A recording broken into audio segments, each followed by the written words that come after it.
Hey les golfiteurs, eh ben purée, ça fait un bail. Bon, j'avoue, j'ai un peu fait le mort pendant le confinement, mais c'était pour les bonnes choses. J'ai profité du confinement pour faire des choses que je n'ai pas l'habitude de faire ou je ne prends pas le temps de faire, tout simplement quand je travaillais. Par exemple, je me suis mis au piano, c'est un peu catastrophique, mais je fais des progrès.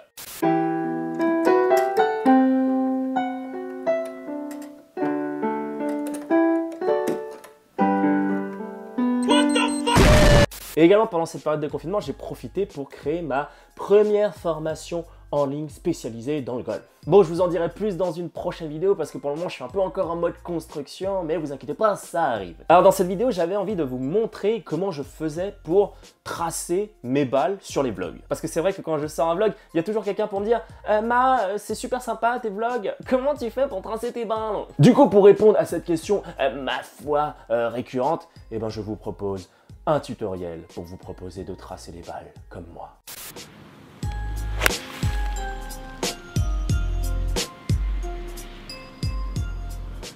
Ok, du coup je vous retrouve sur mon portable et la première chose que vous allez devoir faire, ça va être de télécharger l'application. Donc je vais sur Apple Store ou Google Store et je vais taper ensuite Shot Tracer. Donc c'est la première application qui s'affiche juste là. Elle coûte 6,99 €. Donc une fois que vous l'avez téléchargée, que vous avez donné votre argent à Google Store ou à Apple Store, vous pouvez l'ouvrir. Donc une fois que vous l'avez ouvert, vous voyez, on arrive sur l'écran de téléchargement. On arrive ensuite sur cet écran-là. Il y a plusieurs options, putt tracer, ball tracer, swing tracer. Bon, c'est des applications que j'utilise pas du tout, mais après, vous pouvez vous amuser. Voilà, là, par exemple, on peut voir magnifique fire tracer. Bon, je trouve que c'est pas très utile.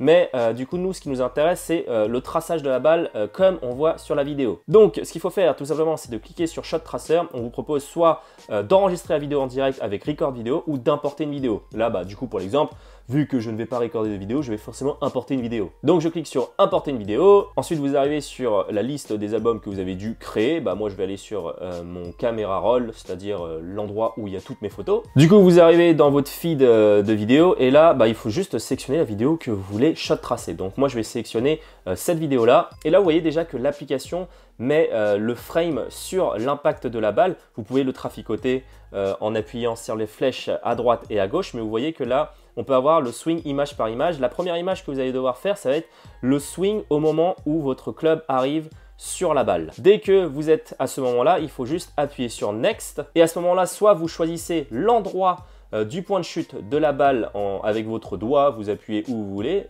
Moi, par exemple, je sais que la balle est arrivée là. Et donc, à ce moment-là, dès que vous avez mis l'endroit où va atterrir la balle, vous avez juste à faire analyser et c'est l'ordinateur qui va faire le boulot. Alors attention, ça peut prendre un certain temps, ça peut prendre jusqu'à 1 ou 2 minutes par vidéo, donc c'est quelque chose qui est quand même assez long.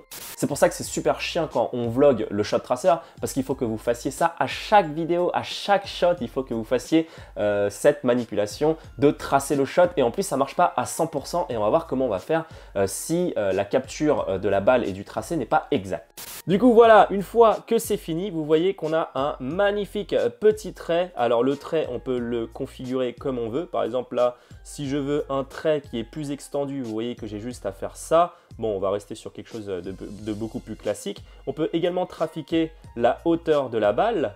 On peut trafiquer la courbe de la balle. Donc vous voyez, dans ce sens-là, on peut faire des draws, des fades, un peu comme on veut. Et là, on a de la chance. C'est qu'en automatique, ça a fonctionné. C'est-à-dire que l'application a reconnu la balle et a réussi à tracer le shot. Par contre, qu'est-ce qui se passe quand ça ne fonctionne pas? Et bien là, c'est une autre paire de manches. Par exemple, on va dire que l'application a complètement foiré le traçage de la balle. Et là, ce qu'il va falloir faire, ça va être d'aller dans Manuel. Et à ce moment-là, il faut que vous-même, vous définissiez votre point de chute qui est défini par du coup le point orange et le point où la balle a été contactée avec le point violet. Il faut que vous retraciez en fait ces deux traits pour que l'application puisse avoir une trajectoire de balle. Donc là par exemple on va faire un truc au pif, mais je vais mettre la trajectoire là, je vais faire ça. Et dès que vous avez fait ça, vous pouvez, vous voyez, incurver les trajectoires comme vous voulez et mettre de la hauteur ou mettre des balles plutôt basses. C'est vous qui choisissez bien entendu. Et les effets sur les côtés également. Voilà pour le manuel. Une fois que vous avez fini votre shot, comment ça se passe? Et bien soit vous pouvez mettre des effets, hein. Vous pouvez mettre des effets de roquette comme je l'avais déjà fait sur mon Instagram. D'ailleurs, je vous invite à me suivre pour ceux qui veulent. Ou vous pouvez mettre des effets d'ombre ou des effets d'eau. Bon, c'est pas très utile, c'est juste pour l'esthétisme. Et à partir de ce moment-là, dès que vous avez fini votre shot tracer, ce qu'il faut faire, ça va être save. Dès que vous avez appuyé sur save, vous allez recevoir le format du shot tracer sur votre portable directement et on va voir ce que ça donne en direct avec ce qu'on vient de faire. A few moments later. Du coup, l'application, après avoir fini l'exportation de la vidéo, vous amène directement sur la vidéo avec le shot tracer. Et si on lance, qu'est-ce qui se passe? Et voilà, vous avez le petit trait bleu qui apparaît, magnifique, c'est ce qu'on voulait. Et voilà, c'est assez simple, hein. Je pense que l'explication est assez claire, il n'y a rien de très compliqué et vous pouvez maintenant commencer à vous la péter sur les réseaux sociaux en faisant des shot tracers de dingue. Celui-là est complètement foiré, mais c'est pas grave, c'était juste pour l'exemple. Donc pétez-la vous bien sur Instagram et Facebook, faites des shot tracers, faites-vous kiffer, montez des vlogs, commencez à faire des vlogs, vous allez voir, c'est vraiment funky à faire. Et moi, je vous dis tout simplement à la prochaine et merci d'avoir regardé la vidéo. Ciao!